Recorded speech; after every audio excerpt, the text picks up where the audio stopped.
বৈশাখ মাসের রোদের করতাপে স্বস্তির বৃষ্টি এনেছে আমাদের মধ্যে এক শান্তি। স্বস্তির বৃষ্টির কারণে আমরা কিছুটা এখন শান্তিতে, এবং প্রকৃতিও এক সৌন্দর্য বিরাজ করতেছে। বৃষ্টি এবং সেই বৃষ্টিতে কদম ফুল, বকুল ফুল, বিভিন্ন ফুলের সমাহার আমাদের এই বৈশাখ মাসের রূপ প্রকৃতিকে পরিবর্তন করে দিয়েছে।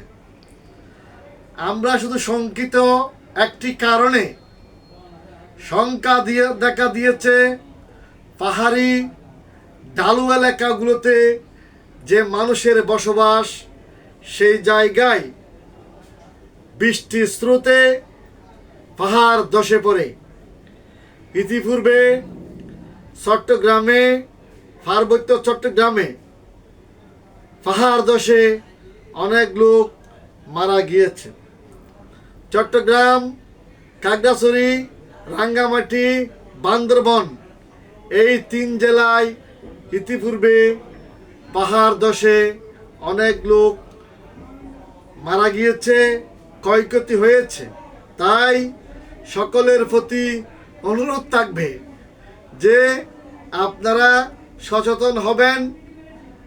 রোদের করতাপে বৃষ্টি যেমন আমাদের কাছে শান্তি বয়ে এনেছে, অনুরূপভাবে আপনারা সতর্ক হবেন। না হয় অতীতের মতো যে কোনো সময়ে আবার পাহাড় ধসে সাধারণ নিরীহ জনগণের প্রাণহানি ঘটতে পারে। সকলে সচেতন থাকবেন। আজকের বিষয়টি নির্ধারণ করেছেন আমাদের মানবাধিকার প্রতিষ্ঠা বাস্তবায়ন সংস্থার চট্টগ্রাম জেলা শাখার বাঁশখালী থানা শাখার মোহাম্মদ কামাল ভাই, কামাল উদ্দিন কামাল।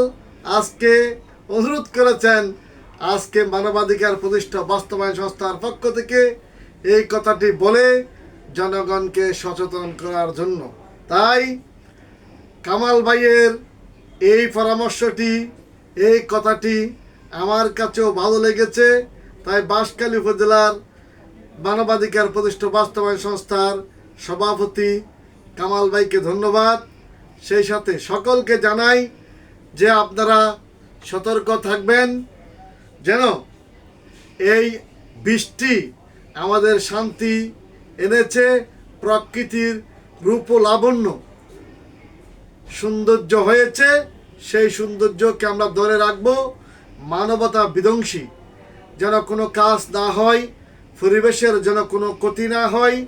ইতিপূর্বে মানুষ পরিবেশের ক্ষতি করেছে, যে গাছপালা, পাহাড় কেটে পরিবেশের যে একটা স্থিতিশীলতা, পরিবেশের যে একটা যে সামঞ্জস্যতা, সেটি নষ্ট করায় পাহাড় ধস হচ্ছে।